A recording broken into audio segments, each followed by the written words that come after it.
Diet ಹೆಸರಿನಲ್ಲಿ ನಾವೇನಾದರೂ oats ಇರ್ಬೋದು ಅಥವಾ ಮಿಲ್ಲೆಟ್ಸ್ ಇರ್ಬೋದು ಅದನ್ನು ಅತಿಯಾಗಿ ಯೂಸ್ ಮಾಡಿದ್ರೆ ಅಲ್ಲಿ ವಾತ ಜಾಸ್ತಿ ಆಗುತ್ತೆ, ಹಾಗೆ ನಿಮಗೆ ಜಾಯಿಂಟ್ ಪೇನ್ ಸಮೇತ ಜಾಸ್ತಿ ಆಗ್ತಾ ಹೋಗುತ್ತೆ. ಸೊ ಇದೇ ರೀತಿಯಾದಂಥ ಒಂದು ವಿಶಿಷ್ಟವಾದಂಥ ಚಪಾತಿ ಯಾವ ರೀತಿ ಮಾಡೋದು ಅನ್ನೋದನ್ನು ನಾನು ನಿಮಗಿಲ್ಲಿ ತೋರಿಸ್ಕೊಡ್ತೀನಿ. ಕೀಲು ನೋವಿಗೆ ರೇಂಬೋ ಚಪಾತಿ. ಇದಕ್ಕೆ ಬೇಕಾಗುವ ಸಾಮಗ್ರಿಗಳು: ಗೋಧಿ ಹಿಟ್ಟು, ಬೇಯಿಸಿದ ಬೀಟ್ರೂಟ್ ಪೇಸ್ಟ್, ಬೇಯಿಸಿದ ಪಾಲಕ್ ಸೊಪ್ಪಿನ ಪೇಸ್ಟ್, ಸೈಂಧವ ಉಪ್ಪು, ಎಣ್ಣೆ. ಈ ಚಪಾತಿಗೆ ಮೇಯ್ನಾಗಿ ಬೇಕಾಗಿರ್ತಕ್ಕಂಥದ್ದು ಗೋಧಿ ಹಿಟ್ಟು. ರುಚಿಗೆ ತಕ್ಕಷ್ಟು ಉಪ್ಪು ಸೇರಿಸ್ತಾ ಇದ್ದೇನೆ. ಈ ಗೋಧಿ ಹಿಟ್ಟಿಗೆ ಬೇಯಿಸಿ ರುಬ್ಬಿದಂತಹ ಬೀಟ್ರೂಟ್ನ ಈಗ ಸೇರಿಸ್ತೀನಿ. ಈ ಬೀಟ್ರೂಟ್ ಅನ್ನುವಂಥದ್ದು ರಕ್ತ ಸಂಚಲನ ಹೆಚ್ಚು ಮಾಡ್ತಾ ಹೋಗುತ್ತೆ.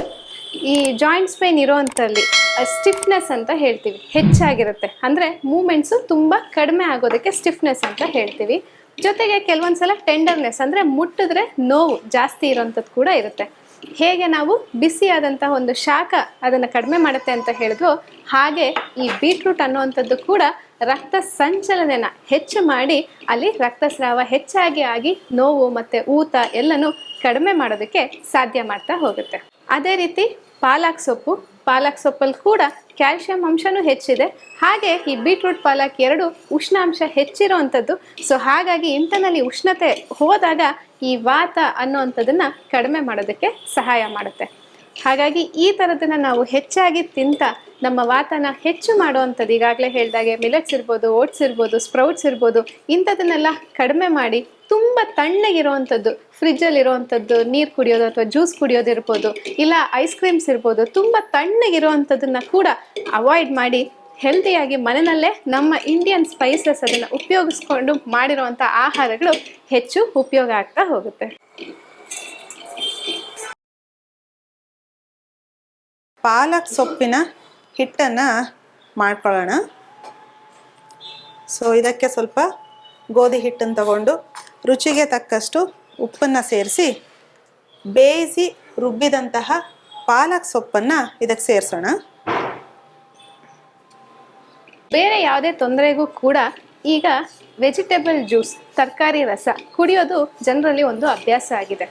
ಈ ರೀತಿಯಾದಂಥ ವೆಜಿಟೇಬಲ್ ಜ್ಯೂಸ್ ಅಂದರೆ ಹಸಿ ತರಕಾರಿನ ನಾವು ಜ್ಯೂಸ್ ಮಾಡಿ ಕುಡಿದಾಗ ನಮ್ಮ ಅಜೀರ್ಣತೆ ಹೆಚ್ಚಾಗ್ತಾ ಹೋಗುತ್ತೆ. ಹಾಗಾಗಿ ನೀವು ಜ್ಯೂಸ್ ಮಾಡಲೇಬೇಕು ಅನ್ನೋದಿದ್ರೆ ಅದನ್ನು ಬೇಯಿಸ್ಕೊಳ್ಳಿ. ಇಲ್ಲೂ ಕೂಡ ಅಷ್ಟೇ, ಬೇಯಿಸಿ ಅದರ ಪ್ಯೂರಿ ತೆಗೆದಿರೋವಂಥದ್ದು ಹಾಗೆ, ಅಂದರೆ ಹಸಿಯಾಗಿ ಹಾಕಿಲ್ಲ. ಮತ್ತು ಜ್ಯೂಸ್ಗಿಂತ ಹೆಚ್ಚಾಗಿ ನಾವು ಹಾಗೆ ತಿಂದಾಗ, ಬೇಯಿಸಿ ಪಲ್ಯದ ಫಾರ್ಮಲ್ಲಿ ಅಥವಾ ಈ ರೀತಿಯಾಗಿ ನಾವು ತಿಂದಾಗ ಅಲ್ಲಿ ನಮ್ಮ ಜೀರ್ಣಶಕ್ತಿ ಕೂಡ, ಜೀರ್ಣಕ್ರಿಯೆ ಕೂಡ ಹೆಚ್ಚಾಗೋದಕ್ಕೆ ಸಾಧ್ಯ ಆಗುತ್ತೆ. ಹಾಗೆ ಈ ಥರ ರೆಸಿಪಿನ ಬೇರೆ ತರಕಾರಿನೂ ಯೂಸ್ ಮಾಡ್ಕೊಂಡು ಮಾಡ್ಬೋದಲ್ವ. ಬಳ್ಳಿ ತರಕಾರಿಗಳಾದಂಥ ಹೀರೆಕಾಯಿ ಇರ್ಬೋದು, ಸೋರೆಕಾಯಿ ಇರ್ಬೋದು, ಇವನ್ ಕುಂಬಳಕಾಯಿ ಇರ್ಬೋದು, ಅದನ್ನು ಸಮೇತ ನಾವು ತುರಿದು ಬೇಯಿಸ್ಕೊಂಡು ಅದನ್ನೊಂದು ಪ್ಯೂರಿ ಮಾಡಿಕೊಂಡು ಚಪಾತಿಗೆ ಸೇರಿಸೋದ್ರಿಂದ ತರಕಾರಿ ಅಂಶನೂ ಜಾಸ್ತಿ ಹೋಗುತ್ತೆ, ಹಾಗೆ ನ್ಯೂಟ್ರಿಯೆಂಟ್ ಸಮೇತ ಜಾಸ್ತಿ ಸೇರುತ್ತೆ. ಖಂಡಿತ. ಅದರಲ್ಲೂ ಮಕ್ಕಳು ತರಕಾರಿ ತಿನ್ನಲ್ಲ ಅಂತ ಕಂಪ್ಲೇಂಟ್ ಮಾಡೋರ್ಗಂತೂ ಈ ರೀತಿ ಮಾಡಿಕೊಟ್ರೆ ಖಂಡಿತವಾಗ್ಲೂ ಆ ತರಕಾರಿ ಅಂಶ ಕೂಡ ಹೊಟ್ಟೆಗೆ ಹೋಗಿರುತ್ತೆ. ಈಗ ಬೀಟ್ರೂಟ್ ಹಾಗೆ ಪಾಲಕ್ ಸೊಪ್ಪಿನಿಂದ ತಯಾರಿಸಿದಂತಹ ಗೋಧಿ ಹಿಟ್ಟು ರೆಡಿ ಇದೆ ಚಪಾತಿ ಮಾಡೋದಕ್ಕೆ. ಈಗ ರೇಂಬೋ ಚಪಾತಿ ಮಾಡೋದು ಹೇಗೆ ಅಂತ ತೋರಿಸ್ಕೊಡ್ತೀನಿ. ಸ್ವಲ್ಪ ಬೀಟ್ರೂಟ್ ಮತ್ತು ಪಾಲಕ್ ಯುಕ್ತ ಗೋಧಿ ಹಿಟ್ಟನ್ನು ತಗೊಳ್ಳೋಣ.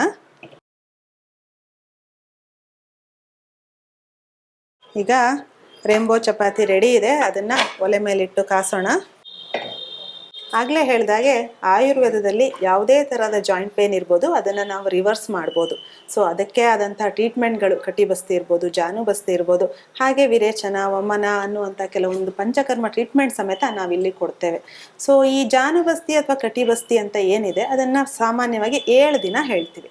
ಯಾಕೆ ಅಂತಂದರೆ ನಮ್ಮ ದೇಹದಲ್ಲಿ ಸಪ್ತಧಾತುಗಳಿವೆ: ರಸ, ರಕ್ತ, ಮಾಂಸ, ಮೇದ, ಹೊಸ, ಮಜ್ಜ ಅನ್ನುವಂಥದ್ದು. ಸೊ ಈ ರೀತಿ 7 ಲೇಯರ್ಸ್ನ ಅದು ದಾಟು ಹೋಗಲಿಕ್ಕೆ, 7 ಲೇಯರ್ವರೆಗೂ ಅಂದರೆ ಮೂಳೆವರೆಗೂ ಹೋಗಿ ಅದು ಸ್ಟ್ರೆಂತನ್ನು ಕೊಡಲಿಕ್ಕೆ 7 ಡೇಸ್ ಅಂದರೆ 7 ದಿನ ಈ ಟ್ರೀಟ್ಮೆಂಟ್ನ ಮಾಡಬೇಕಾಗತ್ತೆ. ಹೀಗೆ ಮಾಡೋದ್ರಿಂದ ಆ ಜಾಯಿಂಟ್ ಒಳಗಡೆ, ಆವಾಗಲೇ ಒಂದು ಉದಾಹರಣೆ ನಾನು ಹೇಳ್ತಾ ಇದ್ದೆ, ಬಾಗಿಲು ಕಿರಿಕಿರಿ ಅಂತ ಸೌಂಡ್ ಬರ್ತಾ ಇದ್ರೆ ಹೇಗೆ ಎಣ್ಣೆ ಹಾಕ್ತೀವೋ ಅದೇ ಥರ ನಮ್ಮ ಕಾಲು ಹಾಗೂ ಕೀಲುಗಳು ಸೌಂಡ್ ಬರ್ತಾ ಇದ್ರೆ ಅಲ್ಲೂ ಸಮೇತ ಎಣ್ಣೆ ಹಾಕಿ ಮಿನಿಮಮ್ ಅಂದರೆ 7 ಡೇಸ್ ತಗೊಂಡು ಮ್ಯಾಕ್ಸಿಮಮ್ ಒಂದು 21 ಡೇಸ್ವರೆಗೂ ಮಾಡ್ತೇವೆ. ಮಾಡಿ ಆ ಕಾಯಿಲೆನ ಕಂಪ್ಲೀಟಾಗಿ ನಾವು ರಿವರ್ಸ್ ಮಾಡಬಹುದು. ತವಾ ಕಾದಿದೆ.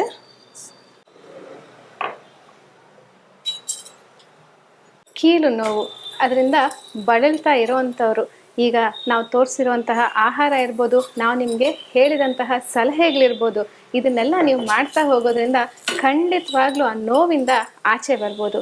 ನಿಮ್ಮ ಮೊಣಕಾಲು ನೋವಿರಲಿ ಅಥವಾ ಭುಜ ಅಥವಾ ಮೊಣಕೈ ನೋವಿರಲಿ, ಸೊಂಟ ನೋವಿರಲಿ, ಕುತ್ತಿಗೆ ನೋವಿರಲಿ, ಯಾವುದೇ ರೀತಿಯಾದಂತಹ ಮೂಳೆ ಅಥವಾ ಕೀಲುಗಳಲ್ಲಿ ನಿಮಗೆ ನೋವು ಬರ್ತಿದೆ ಅಂದರೆ ಖಂಡಿತವಾಗ್ಲೂ ಇದೆಲ್ಲನೂ ನಿಮಗೆ ಪರಿಹಾರ ಸೂಚಿಸುತ್ತೆ. ಇದೆಲ್ಲದ್ರಿಂದನೂ ನೀವು ಇದನ್ನೆಲ್ಲ ಮಾಡ್ತಾ ಹೋಗೋದ್ರಿಂದನೂ ಆ ನೋವುಗಳಿಂದ ಆಚೆ ಬರೋದಕ್ಕೆ ಕೂಡ ಖಂಡಿತವಾಗ್ಲೂ ಸಾಧ್ಯ ಆಗುತ್ತೆ. ಈ ಮಾಮೂಲಿ ಹಂಗೆ ಚಪಾತಿ ಅಂದಾಗ ಸಾಮಾನ್ಯವಾಗಿ ಮಕ್ಕಳು ಇಷ್ಟಪಡ್ತಾರೆ, ಆದರೆ ಅವರು ಕೂಡ ಒಂದೇ ಥರದನ್ನ ನೋಡಿ ಸ್ವಲ್ಪ ಕಲರ್ಫುಲ್ ಇದ್ದಾಗ ಅವರು ತಗೋತಾರೆ. ಬೇಕಂದ್ರೆ ಬೆಳೆಯೋ ಮಕ್ಕಳಲ್ಲಿ ಕೂಡ ಮೂಳೆ ಗಟ್ಟಿಯಾಗಿರೋದು ಮುಖ್ಯ ಆಗುತ್ತೆ. ಇನ್ನು ನಮಗಳಿಗೆ ಕೂಡ ಒಂದೇ ರೀತಿಯಾದಂತಹ ನೋಡಿ ಬೇಜಾರಿದ್ದಾಗ ಕಲರಿಂಗ್ ಅಂತ ಹೇಳ್ತೀವಿ. ಅಂದರೆ ಒಂದು ಅಡುಗೆ ಕಲರ್ ಕೂಡ ನಮಗೆ ಎಷ್ಟು ಮುಖ್ಯ ಆಗುತ್ತೆ ಅಂತಂದರೆ ಅದಕ್ಕೆ ಒಂದು ಉದಾಹರಣೆ ಅಂದರೆ ಈ ರೇಂಬೋ ಚಪಾತಿ. ಇದನ್ನು ನೋಡೋಕ್ಕೂ ಚೆನ್ನಾಗಿದ್ದು ತಿನ್ನೋಕ್ಕೂ ಒಂದು ಡಿಫ್ರೆಂಟ್ ಟೇಸ್ಟ್ ಕೊಡ್ತಾ ಹೋಗುತ್ತೆ. ಸೊ ಇದನ್ನು ಯಾವುದೇ ಪಲ್ಯ ಅಥವಾ ಚಟ್ನಿ ಇಲ್ಲ ಹಾಗೆ ಒಂದು ಸ್ವಲ್ಪ ತುಪ್ಪ ಹಾಕೊಂಡು ತಿಂದರೂ ಕೂಡ ಚೆನ್ನಾಗಿರುತ್ತೆ. ಯಾವುದೇ ಥರದ ಕೀಲು ನೋವಿರಲಿ, ಅಲ್ಲಿ ಬಹಳ ಮುಖ್ಯವಾದ ಪಾತ್ರ ಏನು ಅಂತಂದರೆ ನಾವು ಸೇವಿಸಬೇಕಾದಂಥ ಆಹಾರ ಮತ್ತು ನಾವು ಅನುಸರಿಸಬೇಕಾದಂತಹ ಜೀವನ ಶೈಲಿ. ಇವೆರಡು ಸರಿ ಇದ್ದರೆ ಜಾಯಿಂಟ್ ಪೇನನ್ನು ನಾವು ವಾಸಿನೂ ಮಾಡ್ಕೊಳ್ಬೋದು, ಹಾಗೆ ಮುಂದೆ ಬರದೇ ಇರೋ ಹಾಗೆ ಕೂಡ ತಡಿಬೋದು. ಸೊ ಈ ರೇಂಬೋ ಚಪಾತಿ ಇಲ್ಲಿದೆ, ನೋಡಕ್ಕೆ ಕೂಡ ಸೊಗಸಾಗಿದೆ, ರುಚಿನೂ ಅಷ್ಟೇ ಚೆನ್ನಾಗಿರುತ್ತೆ. ಇದಕ್ಕೆ ಉಪ್ಪಿನಕಾಯಿ ಬೇಡ, ಈಗ ತೋರಿಸಿದಂಥ ಚಟ್ನಿ ಪುಡಿಗೆ ತುಪ್ಪ ಹಾಕೊಂಡು ತಗೊಳ್ಳಿ, ಇಲ್ಲಾಂದರೆ ಯಾವುದಾದ್ರೂ ಪಲ್ಯ ಇಲ್ಲ ತುಪ್ಪ ಹಾಕ್ಕೊಂಡು ತಿನ್ಬೋದು.